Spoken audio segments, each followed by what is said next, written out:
Next up for Hometown Hawaii, we're going to spotlight a Manoa attraction that has hundreds of acres and thousands of species from all over the world. We're talking about Lion Arboretum, which has provided a welcome green space in Manoa for more than a century.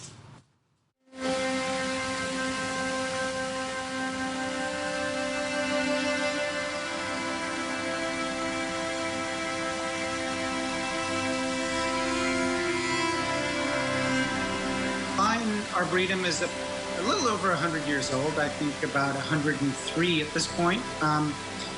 It was established as an experimental station by the Hawaii Sugar Planters Association back in 1918.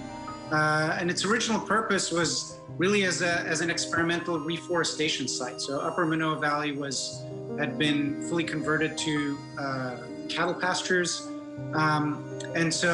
and had been degraded. So thousands of trees from all over the world, many different species were planted in Upper Manoa Valley, and the location became known as the Manoa Arboretum and has been managed as an arboretum ever since, and was named after Harold Lion, who was one of the main protagonists there in the reforestation efforts. Anyone who has been out there to explore, there is much to see, and the main attraction would have to be the gardens. Tell us more about the grounds. All visitors who come up there will obviously be greeted, if you will, by the Great Lawn, which is this huge expanse right outside the parking lot and very notable. But there are a lot of other areas in the garden that might not be so obvious to the casual visitor. Today, Lion Arboretum is considered an organized research unit of the University of Hawaii. So it serves both in support capacity for education, for scientific research, and service activities for the university, but it also does a lot of conservation work for the state of Hawaii. And our mission is to inspire and cultivate the conservation of tropical plant biodiversity and connect it to Hawaii's culture. One of the more prominent departments is the Hawaiian Rare Plant Program. This is a department that was started about 25 years ago and seeks to safeguard the many threatened and endangered species of plants in the state of Hawaii. And our seed lab has about 30 million seeds from about 600 species or taxa. And our micropropagation lab has about 30,000 individual plants representing about 120 or 130 species. Amazing. I want to ask where people can find out more information about the site and any upcoming events and plant sales and so forth. Where should they go?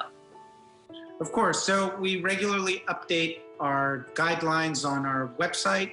That's a good place to go. We also have social media, and some of you are subscribers and will get any kind of updates or news that we have there.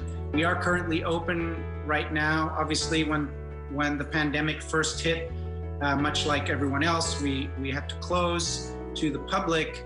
But right now we have a reservation system in place where basically you just need to go to our website and register to visit between either the hours of 9 and 11 or 1 and 3. There are two-hour windows that you can come up. You have to be up here at the beginning of that time slot. And you're allowed to walk around as you know, you would have pre-pandemic.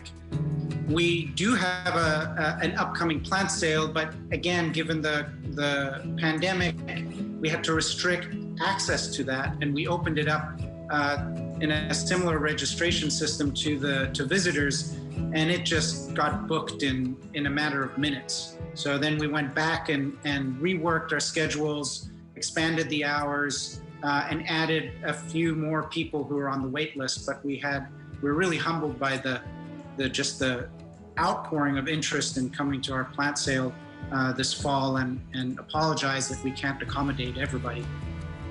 Well, it sounds like there's so much to see and do, and of course you're doing it safely, and I know you are excited to welcome back more people as our state hopefully continues to open up. Thank you so much for joining us on Living 808.